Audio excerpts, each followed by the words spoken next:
साथियों नमस्कार। Real news channel में आपका हार्दिक स्वागत है। फिलहाल देश में कांग्रेस अपना नया रूप पेश कर रही है और कह रही है पहले जैसी कांग्रेस अब नहीं है। वो कांग्रेस जिसने देश में संविधान लागू होने के बाद में और संविधान में SC ST के लिए आरक्षण की व्यवस्था का प्रोविजन होने के बावजूद में आरक्षण व्यवस्था को कभी पूरी तरह से लागू नहीं होने दिया।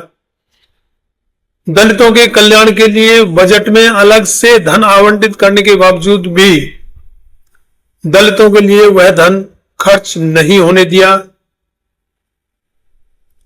OBC के लिए जो कमेटी बनानी थी, संविधान में आर्टिकल 340 की व्यवस्था की गई थी, उसके लिए कांग्रेस ने पहले तो कमेटी की स्थापना नहीं की या कमेटी नहीं बनाई। दूसरे, कमेटी की रिपोर्ट आने के बाद भी लागू नहीं होने दी, जिसमें काका कालेलकर समिति की रिपोर्ट 1959 में आ गई थी, जिसको कांग्रेस सरकार ने कभी लागू नहीं किया।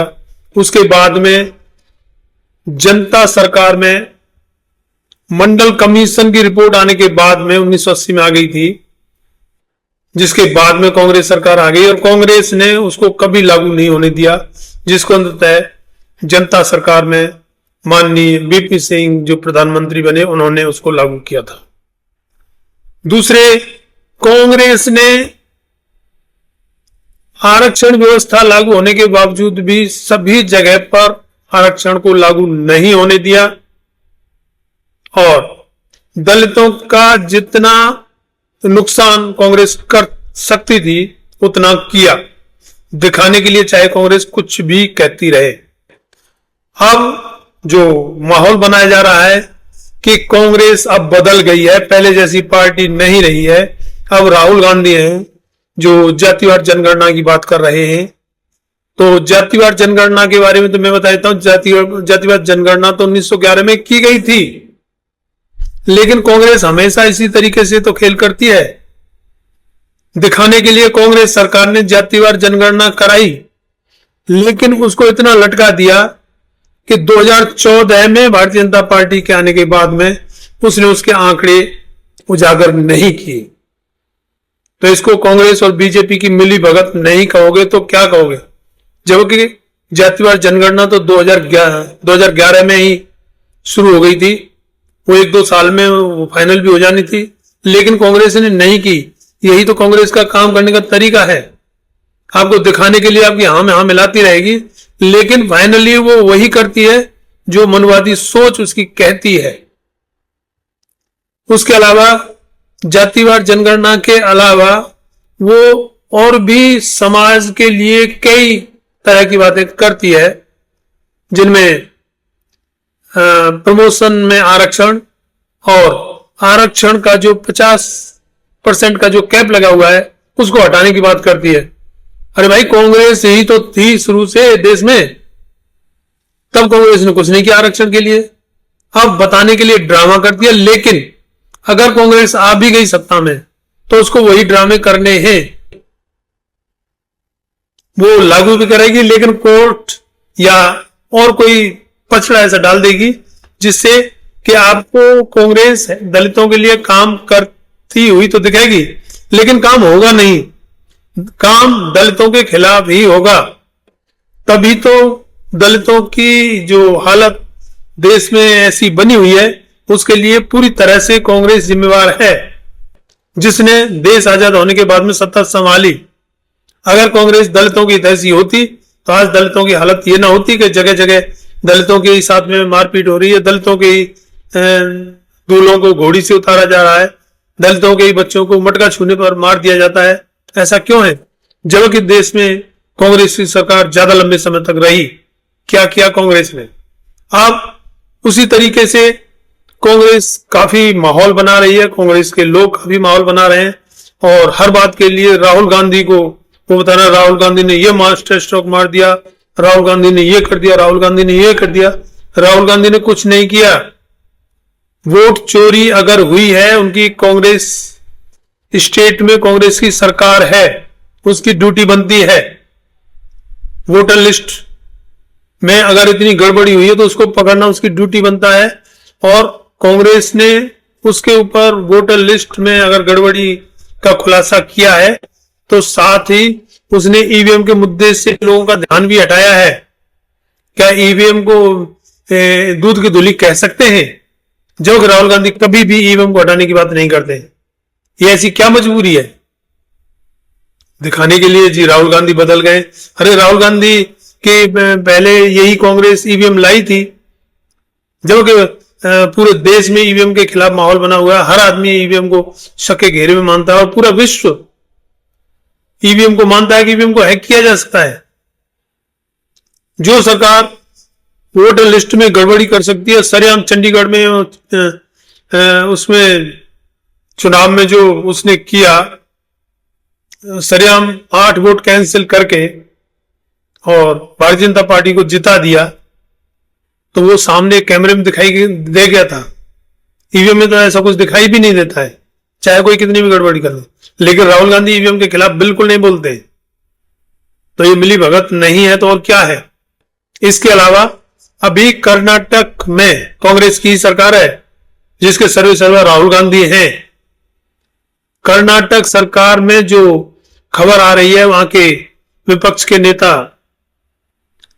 नारायण स्वामी ने आरोप लगाया है कि कर्नाटक में 42,000 करोड़ रुपए दलितों के कल्याण के लिए आवंटित किए गए थे, जिनमें से कोई पैसा दलितों के कल्याण के लिए खर्च ही नहीं किया। उसमें से 21,000 करोड़ तो अन्य कामों में खर्च कर दिए। उसके अलावा 14,000 करोड़ रुपए राहुल गांधी की गारंटी योजना जो चुनाव जीतने के लिए पिछली बार बताई गई थी उसमें खर्च कर दिए। और उसके अलावा 7,000 करोड़ रुपए समाज कल्याण को दिए, जिसने पूरे 7,000 करोड़ रुपए संविधान दिवस और अंतर्राष्ट्रीय लोकतंत्र दिवस मनाने के ऊपर खर्च कर दिए। तो इस तरीके से क्या कहेंगे कि कांग्रेस दलितों का क्या कल्याण चाहती है? दलितों के लिए 42,000 करोड़ रुपए आवंटित होने के बावजूद दलितों को मिला क्या? नील बटा सन्नाटा, जिस पर कोई बात नहीं करेगा। अगर ये 42,000 करोड़ रुपए दलितों के कल्याण के लिए खर्च किए जाते तो कितना उत्थान होता, कितना उद्धार होता। और इसी तरीके से पूरे देश में जब कांग्रेस सरकार रही थी, ये तो तभी से अलर्ट तो तभी से होते आ रहे हैं। धन तो आवंटित SC ST के लिए शुरू से ही होता रहा है, लेकिन वो धन खर्च कहां होता है? अगर इसको आप ढूंढेंगे तो उसका पता लग जाएगा कि कांग्रेस दलितों का कितना कल्याण चाहती है। बीजेपी या किसी अन्य पार्टी के ऊपर तो और क्या एलिगेशन लगाए? उनका पता तो है कि वो दलितों के विरोध में काम कर रहे हैं, लेकिन उससे भी ज्यादा खतरनाक कांग्रेस है, जो दिखाती तो यह है कि वो दलितों और पिछड़ों के लिए काम करती है, लेकिन वो हमेशा उनके खिलाफ काम करती है। संविधान बनते समय संविधान में आर्टिकल 340 ओबीसी के लिए बनाई गई थी, जिसमें उस समय की सरकार को ओबीसी की जातियों की पहचान के लिए एक कमेटी बनानी थी, जो ओबीसी जातियों की पहचान करेगी, जिसके आधार पर ओबीसी को आरक्षण दिया जाएगा, जिसको कांग्रेस लटकाती रही, जिसके ऊपर बाबा साहेब ने केंद्रीय कानून मंत्री पद से इस्तीफा भी दिया था। उसके बाद में कांग्रेस ने कमेटी बनाई भी, जिसका नाम काका कालेलकर समिति था, जिसकी रिपोर्ट 1959 में आ जाने के बाद भी कांग्रेस ने उसको कभी लागू नहीं किया। और उसके बाद में 1977 में जनता सरकार आने के बाद में जब जनता सरकार को कहा गया तो उन्होंने उसके बदले मंडल कमीशन फिर से बना दिया, और मंडल कमीशन की रिपोर्ट भी 1980 तक आ चुकी थी। उसके बाद में जनता सरकार बदल गई और कांग्रेस सरकार फिर आ गई, और कांग्रेस सरकार ने उस रिपोर्ट को भी कभी लागू नहीं किया, जिसको 1990 में वीपी सिंह सरकार बनने के बाद में माननीय वीपी सिंह साहब ने उसकी एक सिफारिश नौकरियों में आरक्षण लागू किया, जिसको बाद में केंद्रीय शिक्षा मंत्री ठाकुर अर्जुन सिंह ने शिक्षा में आरक्षण ओबीसी के लिए लागू किया। तो कांग्रेस ने कब दलित और पिछड़ों के लिए काम किया है? कौन सा काम किया है? हमेशा इनके काम को रोका है, इनके कल्याण को रोका है। ये सारी बातें मैं आपको बता चुका हूं, इसलिए कांग्रेस से बहुत सावधान रहने की जरूरत है।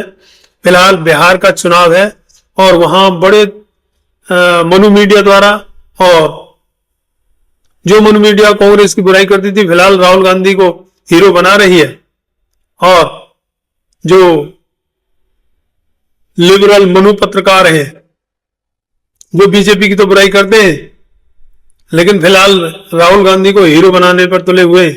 जो काम राहुल गांधी ने किया हो उस पर भी और जो नहीं किया हो उस पर भी।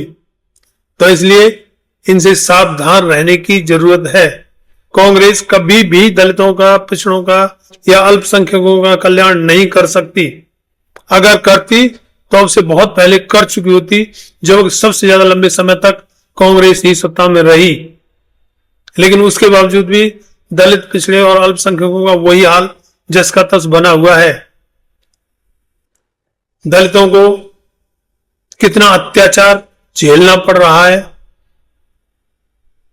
वो एनसीआरबी के आंकड़े देखने से पता लग जाता है। क्लास में बच्चे द्वारा मटका छू लेने पर उसकी हत्या कर दी जाती है। दलित घोड़ी पर नहीं चढ़ सकता, उसको घोड़ी से उतारकर मारा पीटा जाएगा, उसके परिवार को मारा पीटा जाएगा।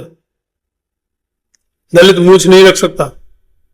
क्या जंगल राज बनाया हुआ है, और ये सब कांग्रेस का बनाया हुआ है। क्योंकि देश आजाद होने के बाद में सबसे पहली जिम्मेवारी कांग्रेस की थी कि समानता लाए देश में। जब कांग्रेस ने मनुवाद को ही बढ़ावा दिया है, अंधविश्वास, पाखंड को ही बढ़ावा दिया है, वैज्ञानिक सोच का उतना विकास नहीं किया जितना करना चाहिए था। उसके बावजूद भी कांग्रेस के समर्थक कहते हैं जी अब कांग्रेस बदल गई है।